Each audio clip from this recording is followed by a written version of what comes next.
Hello, നമസ്കാരം. എല്ലാവർക്കും ജാഷി വയനാട് സ്റ്റോറീസിലേക്ക് ഹൃദയപൂർവ്വം സ്വാഗതം. കേൾക്കൂ കേട്ടുകൊണ്ടേയിരിക്കും ഞാൻ നിങ്ങളും നമ്മുടെ കഥകളും അല്ലേ. നമ്മളിപ്പോൾ കേട്ടുകൊണ്ടിരിക്കുന്നത് വലയം എന്ന നോവലിൻ്റെ 12ാമത്തെ അധ്യായമാണ്. എല്ലാവർക്കും ഒരിക്കൽ കൂടി നോവലിലേക്ക് സ്വാഗതം. അപ്പോൾ നമ്മുടെ നോവലിലേക്ക് പോയാലോ. ചെല്ലയും കനകമ്മാളും വന്നത് ജാൻസിക്ക് വലിയൊരു അനുഗ്രഹമായിരുന്നു. കുട്ടികളെ അവർ നോക്കിക്കൊള്ളും, സ്വന്തം കൊച്ചുമക്കളെ പോലെ. വീട് അടച്ചിടുകയും വേണ്ട. ചെല്ലയെ എസ്റ്റേറ്റിൽ ജോലി മതിയാക്കി കണക്ക് തീർത്ത് ലയത്തിലിരിക്കാൻ തുടങ്ങിയിട്ട് വർഷങ്ങളേറെയായി. അയാൾക്ക് തീരെ വയ്യ, അനാരോഗ്യം, പ്രായാധിക്യത്തിൻ്റെതായ ഓരോരോ അസുഖങ്ങൾ. ഈയിടെ കനകമ്മാൾ എസ്റ്റേറ്റിലെ വേല മതിയാക്കി കണക്ക് തീർത്തു. പ്രൊവിഡൻറ്റ് ഫണ്ടും ഗ്രാറ്റുവിറ്റിയും ഒക്കെ കുറേ പണം കയ്യിലുണ്ട്. ഇനി എന്ത് ചെയ്യണമെന്ന് അവർക്ക് അറിഞ്ഞുകൂടാ. ലയത്തിൽ നിന്ന് ഒഴിഞ്ഞു കൊടുക്കുകയും വേണം. നോബലിനെ വന്നുകൊണ്ട് തങ്ങളുടെ ഭാവിയെക്കുറിച്ച് സംസാരിക്കാനിരിക്കുകയായിരുന്നു അവർ. വയസ്സായ രണ്ടുപേർക്കും. നോക്കാനും ശ്രദ്ധിക്കാനും മക്കളോ ബന്ധുക്കളോ ഇല്ല. ചെല്ലമ്മയ്ക്ക് നല്ല ചികിത്സ കിട്ടണം, മരുന്നുകൾ വേണം. കനകമ്മാളിനും വയ്യാതായി വരികയാണ്. ഒരഭയം വേണം. തങ്ങളെ പണ്ട് മരണത്തിൻ്റെ ഗുഹയിൽ നിന്നും രക്ഷിച്ചെടുത്ത് സ്വന്തം കുഞ്ഞിനെ പോലെ വളർത്തിയ നോബലിനോടൊപ്പം തങ്ങളുടെ രാശാക്കുട്ടിയോടൊപ്പം ശേഷിച്ച കാലം കഴിച്ചു കൂട്ടണമെന്ന് ആണ് അവരുടെ ആഗ്രഹം. അവരുടെ ഉള്ളിലുണ്ട് അവൻ്റെ കുഞ്ഞുങ്ങളെ സ്നേഹിച്ചും ലാളിച്ചും ശിഷ്ടകാലം ജീവിക്കണമെന്ന്. പക്ഷെ നോബലിനോട് അതേക്കുറിച്ച് പറയാൻ അവർക്ക് ധൈര്യമില്ല. അവൻ തങ്ങളുടെ ആരുമല്ലെന്ന് അവർക്കറിയാം. അവൻ ജഡ്ജി അമ്മയുടെ മകനാണ്, എസ്റ്റേറ്റ് ഉടമയാണ്, ഭാര്യയും കുഞ്ഞുങ്ങളുമുള്ള കുടുംബക്കാരനാണ്. അവൻ്റെ ഒപ്പം നിൽക്കാൻ പോലും തങ്ങൾക്ക് അർഹതയില്ലെന്ന് ആ സാധുക്കൾ വിചാരിച്ചു. തങ്ങളുടെ ആഗ്രഹം അവർ മനസ്സിലടക്കി. ചെല്ലയെയും കനകമ്മാളും വന്നത് നോബലിന് വലിയ സന്തോഷമായി. അവൻ രണ്ടുപേരെയും തൻ്റെ ബെഡിൽ തൻ്റെ ഇടതും വലതും പിടിച്ചിരുത്തി ആഹ്ലാദപൂർവ്വം സംസാരിച്ചു. എന്നാൽ സൂസൻ ഫെർണാണ്ടസിന് ചെല്ലയ്യയുടെയും കനകമ്മാളിനെയും വരവ് അത്രയ്ക്ക് ഇഷ്ടമായില്ല. അവരാണ് തൻ്റെ മകനെ രക്ഷിച്ചതും വളർത്തിയതുമൊക്കെ. എന്നിരുന്നാലും നോബൽ അവരോട് കാണിക്കുന്ന സ്നേഹവും താല്പര്യവും അവരുടെ മനസ്സിൽ ഒരസുഖം ഉളവാക്കി. തൻ്റെ മകനാണ് അവൻ, താൻ പ്രസവിച്ച മകൻ. എന്നിട്ട് തന്നോടില്ലാത്ത സ്നേഹവും ആദരവുമാണ് അവൻ അവരോട്. തനിക്ക് അർഹതപ്പെട്ടതാണ് അവർ നേടിയെടുക്കുന്നത്. നോബലിൻ്റെ കാല് പ്ലാസ്റ്ററിട്ട് അര മുതൽ പാദം വരെ. ഇനി വീട്ടിൽ പോകാമെന്ന് ഡോക്ടറുടെ അനുവാദവും കിട്ടി. സൂസന്റെ കാറിലാണ് നോബലിനെ വീട്ടിലെത്തിച്ചത്. നോബലിന് തനിയെ എഴുന്നേറ്റുകൂടാ. കിടന്നു തിരിയണമെങ്കിൽ പരസഹായം വേണം. ജാൻസിയുടെ മുഴുവൻ ശ്രദ്ധയും പരിചരണവും അയാൾക്ക് വേണ്ടിയിരുന്നു. നോബിൾ വീട്ടിലെത്തി 2 ദിവസം കഴിഞ്ഞ് ചെല്ലയെയും കനകമ്മാളും തിരിച്ചു പോകാൻ ഒരുങ്ങി. എങ്ങോട്ട്? നോബിൾ ചോദിച്ചു. വിവരങ്ങളൊക്കെ അയാൾ അറിഞ്ഞു കഴിഞ്ഞിരുന്നു. ചെല്ലയെയും കനകമ്മാളും മുഖത്തോട് മുഖം നോക്കി. ഇത് നമ്മ വീട്, നോബിൾ പറഞ്ഞു. ഇത് നമ്മ വീട് തന്നപ്പ അമ്മ, ഇതുதான் നമ്മ വീട്, ഉങ്ങളുടെ വീട്. ഇങ്ങ വാഴുതற்கு നാങ്കളെല്ലാം യാരുടെ കണ്ണാ, കേവലமான ഏഴകളല്ലയാ. കനകമ്മാളുടെ കണ്ടമിടറി. நீங்க தான் எனக்கு அப்பாவும் அம்மாயும், நான் உங்களுடைய மகன், இப்போவும் எப்போவும். ചെല്ലയ്യയ്ക്ക് കനകമ്മാളിനും നെഞ്ചുമുട്ടി. അവരുടെ കണ്ണുകളും നിറഞ്ഞു. ലയത്തിലിരിക്കുന്ന അവരുടെ വീട്ടു സാധനങ്ങൾ ശിവൻകുട്ടിയെ വിട്ട് എടുപ്പിച്ചു കൊണ്ടുവരാമെന്ന് നോബിൾ പറഞ്ഞു. ഒന്നുമേ കവലപ്പെട വേണ്ട, അന്ത വിഷയമെല്ലാം നാം പാത്തുക്കറേം. ചെല്ലയെയും കനകമ്മാളും മകനോടൊപ്പം താമസം തുടങ്ങി. സൂസൻ ഇടയ്ക്കിടെ വന്ന് അപ്പുവിനെ കൂട്ടിക്കൊണ്ടു പോവുക പതിവാണ്. നോബിളിനോട് പറഞ്ഞിട്ടേ കൊണ്ടുപോകൂ. നോബിൾ ഈയിടെ എതിരൊന്നും പറയാറുമില്ല. അപ്പുവിനാണെങ്കിൽ മുത്തശ്ശിയുടെ വീട്ടിൽ പോകുന്നത് പെരുത്തിഷ്ടമായിരുന്നു. അരുണും അജിതയും വീട്ടിലുണ്ട്. അവർക്ക് അപ്പുവിനെ കാണുന്നത് തന്നെ കലിയാണ്. അവനൊന്ന് തിരിഞ്ഞു നോക്കുക കൂടി ചെയ്യാറില്ല. അവരുടെ അടുത്തേക്ക് പോകണ്ടെന്ന് സൂസൻ അപ്പുവിനെയും വിലക്കിയിരിക്കുന്നു. അരുണിന് സൂസനെ ഇപ്പോൾ അത്ര പിടുത്തമില്ല. നോബിൾ അപകടത്തിൽപ്പെട്ട ശേഷം അവനെ സംശയദൃഷ്ടിയോടെയാണ് സൂസൻ നോക്കുന്നത്. അവൻ്റെ പുതിയ ബന്ധുക്കൾക്കും അതിൽ കൈയുണ്ടോ എന്ന് അവർ സംശയിക്കുന്നുണ്ട്. അതേപ്പറ്റി അവർ സന്ദർഭവശാൽ അരുണിനോട് പറയുകയുണ്ടായി. എൻ്റെ മകനെയും കുടുംബത്തെയും പാടെ നശിപ്പിച്ചിട്ട് ചീനാർ എസ്റ്റേറ്റിൽ വാഴാമെന്ന് ആരും വിചാരിക്കണ്ട. അത് നടക്കില്ല. നിന്റെ അമ്മായപ്പനോടും ചിറ്റപ്പനോടും അളിയന്മാരോടും പറഞ്ഞേക്ക്. അവർ നിന്റെ പേരിൽ എസ്റ്റേറ്റ് എഴുതി മേടിക്കാനും നോബലിനെ ഭീഷണിപ്പെടുത്തിയതും ചെന്നതും ഞാൻ അറിഞ്ഞു. അരുണിൻ്റെ മുഖം വിളറിപ്പോയി. സൂസൻ അപ്പുവിനെ കൂട്ടിക്കൊണ്ടുവന്ന ദിവസമായിരുന്നത്. കീ കൊടുത്താൽ ഓടുന്ന തീവണ്ടിയുമായി അവൻ അപ്സ്റ്റെയറിൽ കളിച്ചുകൊണ്ടിരിക്കുകയായിരുന്നു. സൂസൻ അവരുടെ മുറിയിലും. എവിടേക്കോ പോകാൻ അണിഞ്ഞൊരുങ്ങിയിരുന്ന അരുണും അജിതയും സ്റ്റെയർകേസിന്റെ 1-ാം പടിയിലിരുന്ന അപ്പുവിനെ കണ്ട് കണ്ണു ചുളിച്ചു. മാറിയിരിക്കും ചെന്തു. കടന്നു പോകുന്നതിനിടെ അരുൺ അവന്റെ മേൽ കാലുകൊണ്ടൊന്ന് തട്ടി. അവരെ കണ്ട് എഴുന്നേറ്റ് മാറാൻ ശ്രമിക്കുകയായിരുന്ന അപ്പു വേച്ചു താഴേക്ക് വീണു. മുറിയിലിരുന്ന സൂസൻ നിലവിളി കിട്ടു. സൂസൻ ബാൽക്കണിയിലൂടെ ഓടി വന്നു. ഏതാനും പടികൾക്ക് താഴെ സ്റ്റെയർകേസിന്റെ തിരിവിൽ അപ്പു വീണെടുക്കുന്നു. നിലവിളിക്കുന്നുണ്ടായിരുന്നു. അരുൺ ലേശം പകയോടെ സ്റ്റെയർകേസിന് മുകളിൽ നിൽപ്പുണ്ട്.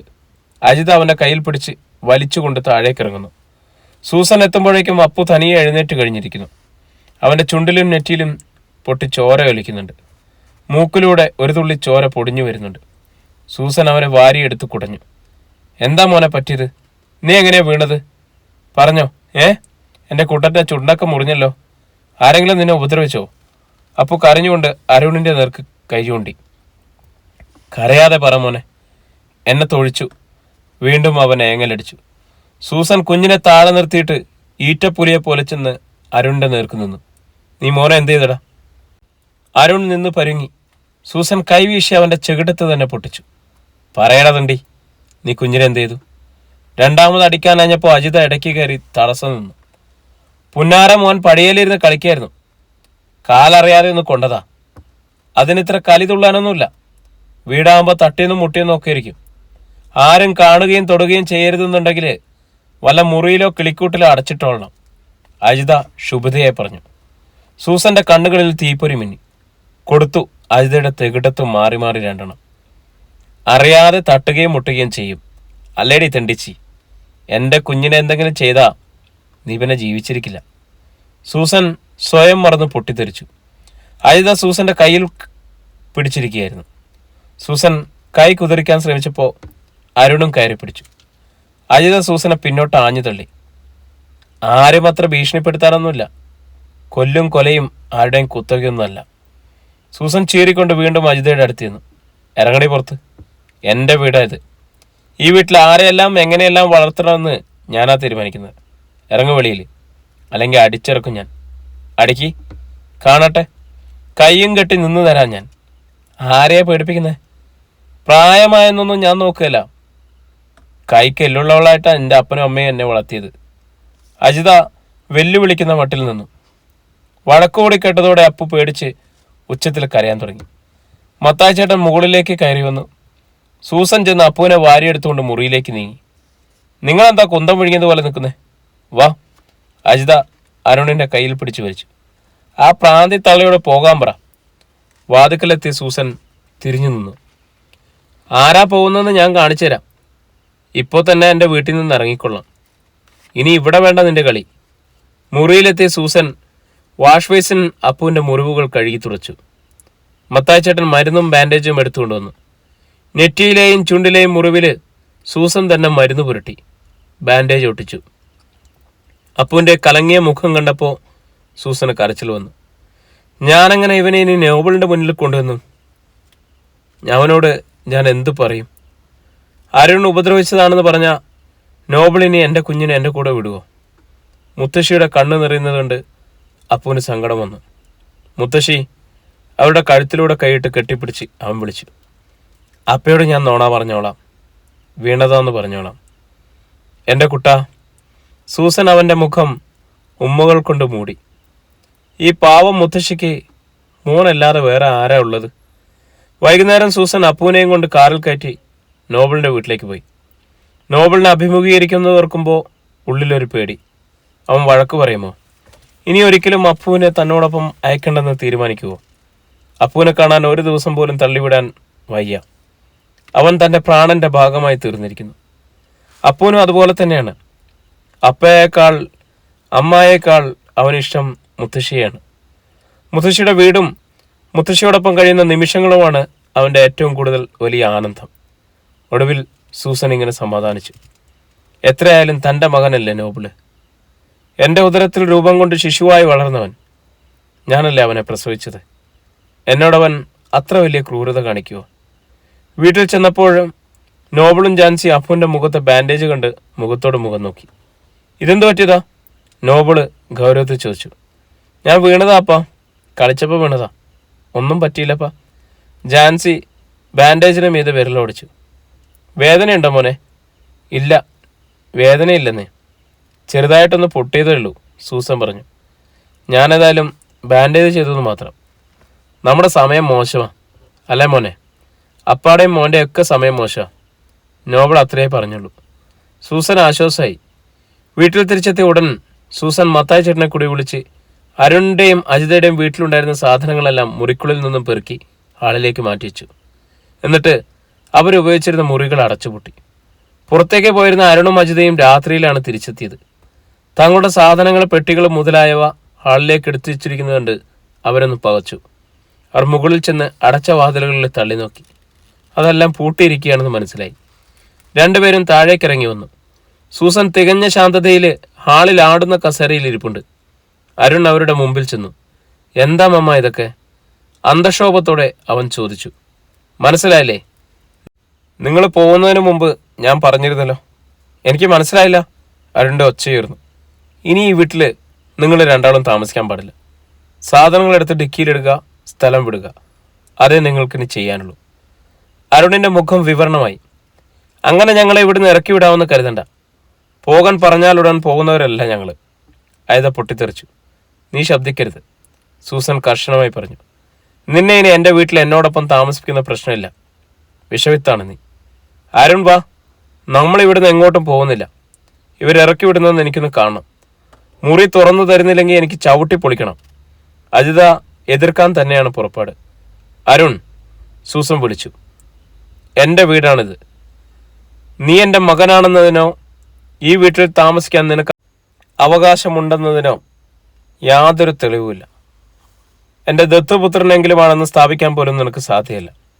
അതുകൊണ്ട് ഇപ്പോൾ ഞാൻ പറയുന്നത് അനുസരിക്കുന്നതാണ് നിനക്ക് നല്ലത്. ഇവരെന്ത് ചെയ്യുമെന്ന് കാണട്ടെ. അജിത മുകളിലേക്ക് പോവാൻ ഭാവിച്ചു. സൂസൻ ഫെർണാണ്ടസ് ശാന്തതയോടെ തന്നെ തൻ്റെ വലതുവശത്തിരുന്ന ടെലിഫോൺ റിസീവർ എടുത്തു. ഞാൻ നിങ്ങളെ ഒന്നും ചെയ്യുകയില്ല. പക്ഷേ ഒരു രാത്രി നിങ്ങൾക്കും പോലീസ് ലോക്കപ്പിൽ കിടക്കേണ്ടി വന്നേക്കും. എൻ്റെ വീട്ടിൽ അതിക്രമിച്ച് കാണിച്ച കുറ്റത്തിന് കോടതിയിൽ പോകേണ്ടി വന്നായിരിക്കും. സൂസൻ ഒന്ന് നിർത്തി അരുണിനെ നോക്കി. എൻ്റെ ഈ വീട്ടിൽ എൻ്റെ അനുവാദം ഇല്ലാതെ എന്നെ ധിക്കരിച്ച് അവകാശം സ്ഥാപിക്കാനും പിടിച്ചു നിൽക്കാനും സാധിക്കുമെന്ന് നിനക്ക് തോന്നുന്നുണ്ടോ?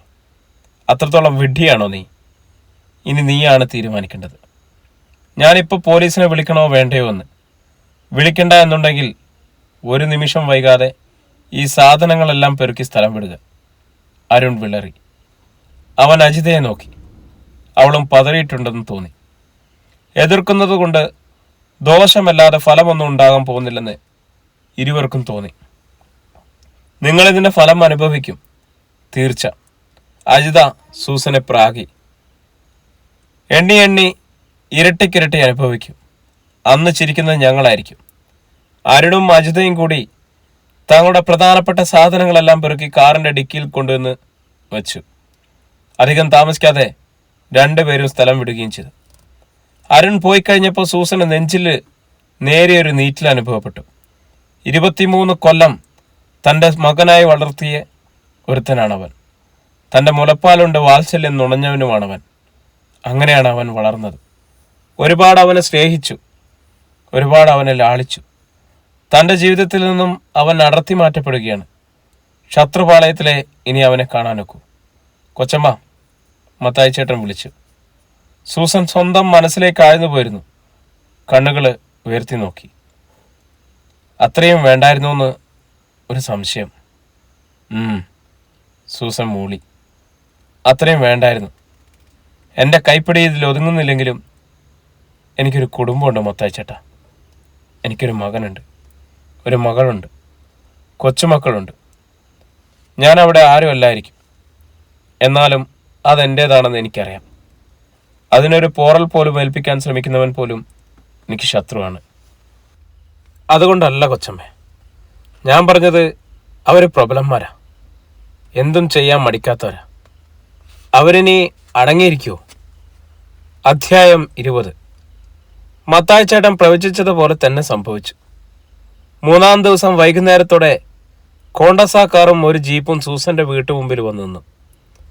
ആദ്യം വില്യംസും ആൺമക്കളും ഇറങ്ങി. അവർ ജീപ്പിലായിരുന്നു. കാറിൽ നിന്നും അരുണും അജിതയും മൈക്കിളും ഡോണും ഇറങ്ങിയിരുന്നു.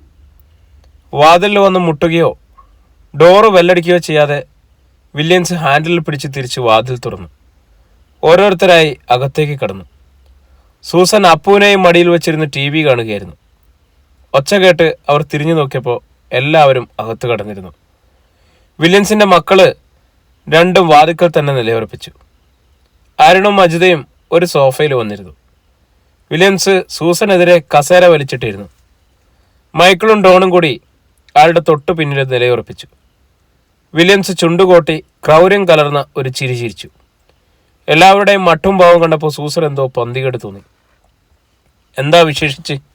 സൂസൻ സൗമ്യമായി ചോദിച്ചു. അല്പം സംസാരിക്കാനുണ്ടായിരുന്നു, വില്യംസ് കനത്ത സ്വരത്തിൽ പറഞ്ഞു. അപ്പുവിനെ രംഗത്തു നിന്നും മാറ്റുന്നതാണ് നല്ലതെന്ന് സൂസന് തോന്നി. വഷളന്മാരാണ് മുമ്പിൽ, എന്തിനും മടിക്കാത്തവര്, വീണ്ടും വിചാരമില്ലാത്തവര്. മത്തായി ചേട്ടാ, സൂസൻ തെല്ലുറക്കെ വിളിച്ചു. ആ വിളിക്ക് കാത്തു നിന്നിട്ടെന്ന പോലെ മത്തായി ചേട്ടൻ ഓടി വന്നു. ആ മത്തായി ചേട്ടാ, ഇവർക്ക് കുടിക്കാൻ ചായയോ കാപ്പിയോ ജ്യൂസോ എന്തെങ്കിലും എടുക്ക്. പിന്നെ ഇന്ന് അപ്പുവിനെ മുകളിലെങ്ങാനും കൊണ്ടുപോയി ഇത്തിരി പാലോ മറ്റോ കൊടുക്ക്, വേഗം വേണം. മത്തായി ചേട്ടന് സൂചന മനസ്സിലായി എന്ന് തോന്നി. അയാൾ അപ്പുവിനെ എടുത്ത് കിച്ചണിലേക്ക് നീങ്ങി. ഇതിനിടെ മൈക്കിളും ഡോണും കോണിപ്പടിച്ചൂട്ടിൽ ചെന്ന് നിലയുറപ്പിച്ചു. അപ്പോഴെങ്ങനെയാ എൻ്റെ അജിത മോളുടെയും അരുണിൻ്റെയും കാര്യം? വില്യംസ് സൂസനോട് ചോദിച്ചു. അതെന്നോട് ചോദിക്കണ്ട, എനിക്കറിയത്തില്ല. എനിക്കറിയണം. ഞാൻ എൻ്റെ മകളെ ഇങ്ങോട്ട് അയച്ചത് നിങ്ങളുടെ മരുമകളായിട്ടാണ്. എൻ്റെ മരുമകളാകാൻ അരുൺ എൻ്റെ മകനല്ലല്ലോ. ഞാനങ്ങനെ നിങ്ങളോട് പറഞ്ഞിട്ടുമില്ല. നിങ്ങളുടെ ദത്തുപുത്രനെങ്കിലും ആയിരുന്നല്ലോ. അവൻ്റെ സ്വത്തുക്കളെക്കുറിച്ച് ചോദിച്ചപ്പോൾ ഈ വീടും നിങ്ങളുടെ വക സ്വത്തുക്കളും അവൻ അവകാശപ്പെട്ടതാണെന്ന് പറഞ്ഞു ഇല്ലേ? അതുകൊണ്ടാണ് ഞാൻ എൻ്റെ മകളെ അവന് കൊടുത്തത്. എൻ്റെ വാക്കിന് മാറ്റമൊന്നുമില്ല. ഈ വീടും എൻ്റെ വക സ്വത്തുക്കളും അരുണിനുള്ളതാണ്. എൻ്റെ കാലശേഷമേ അവനത് കിട്ടൂ. ഞാനിപ്പോൾ വന്നത് എൻ്റെ മകളെയും മരുമകനെയും ഇവിടെ കുടിയിരുത്താനാണ്. ഈ വീട്ടിൽ പറ്റില്ല. എന്തുകൊണ്ടില്ല? വെറുതെ വാശി പിടിക്കലേ? വാശിയല്ല, എനിക്കിനി അവരെ ഈ വീട്ടിൽ പാർപ്പിക്കാൻ ഭയമുണ്ട്. കൊല്ലാനും കൊലവിളിക്കാനും മടിയില്ലാത്തവളാണ് താനെന്ന് നിങ്ങളുടെ മകൾ നേരിട്ട് തന്നെ പറഞ്ഞു. എനിക്ക് ഉടനെ മരിക്കാൻ ഇഷ്ടമല്ല. അവൾ പറഞ്ഞത് വാസ്തവമാണ്. എത്ര കാലം ജീവിക്കണമെന്ന് നിങ്ങൾക്ക് പറഞ്ഞോ? എനിക്ക് തീരുമാനിക്കാവുന്നതേ ഉള്ളൂ. അത് നീട്ടണോ കുറയ്ക്കണോ ആയുസെന്ന് പറഞ്ഞോ. എന്നിട്ട് ക്രൂരമായൊരു പൊട്ടിച്ചിരിയും. സൂസന് ഭയമായി. മത്തായി ചേട്ടൻ ഡൈനിങ് റൂമിൻ്റെ വാതിക്കൽ നിന്നും ഒളിഞ്ഞു നോക്കി. പിന്നെ കിച്ചണിൽ പോയി തണുത്ത ജ്യൂസ് കൊണ്ടുവന്ന് എല്ലാവർക്കും കൊടുത്തു. അപ്പോൾ ഒത്തുതീർപ്പിന് തയ്യാറില്ല അല്ലേ?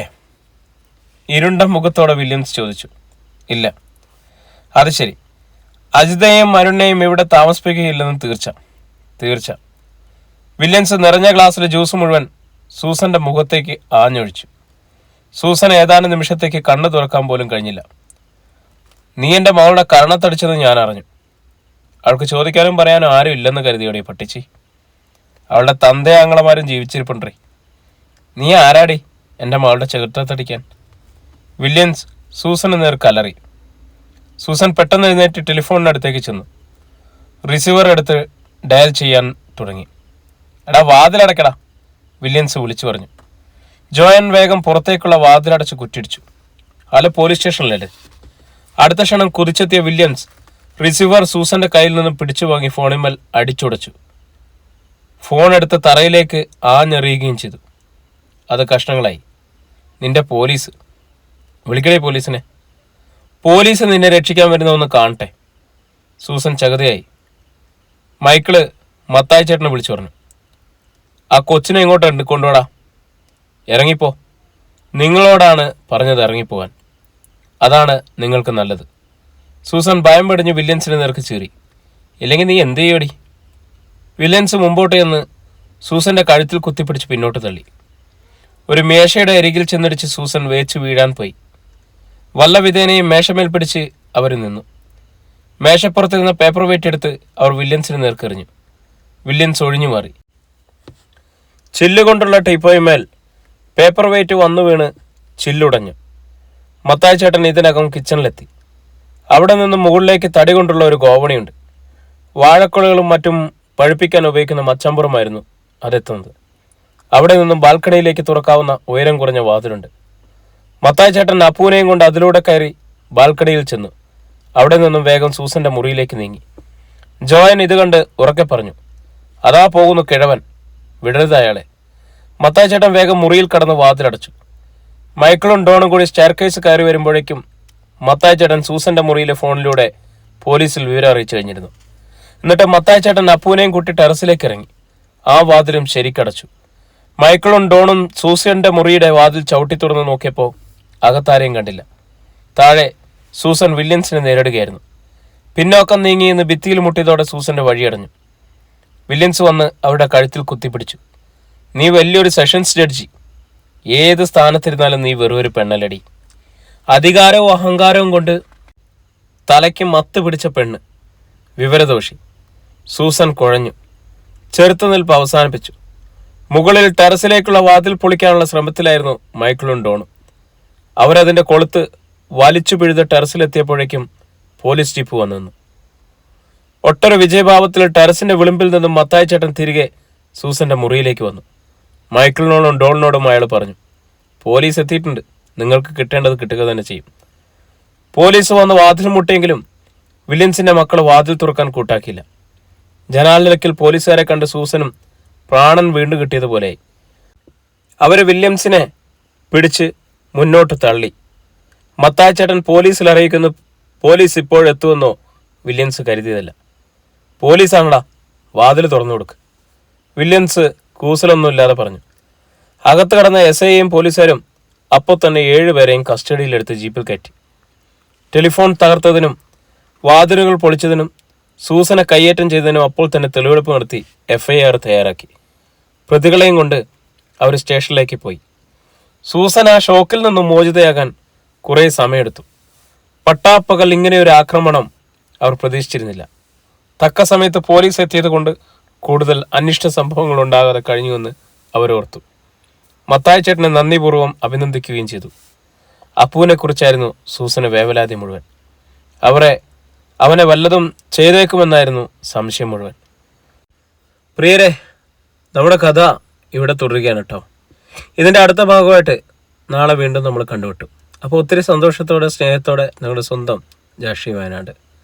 നിങ്ങളുടെ അഭിപ്രായങ്ങൾ എന്ത് തന്നെയായാലും കമൻ്റായിട്ട് രേഖപ്പെടുത്താൻ മറക്കരുത്. ലൈക്ക് ചെയ്യുക, ഫോളോ ചെയ്യുക, സബ്സ്ക്രൈബ് ചെയ്യുക. നിങ്ങളുടെ പ്രിയപ്പെട്ടവർക്ക് വേണ്ടിയിട്ട് ഷെയർ ചെയ്ത് കൊടുക്കുക. അപ്പോൾ വീണ്ടും കാണാമെന്നുള്ള പ്രതീക്ഷയിൽ. അപ്പോൾ ബൈ.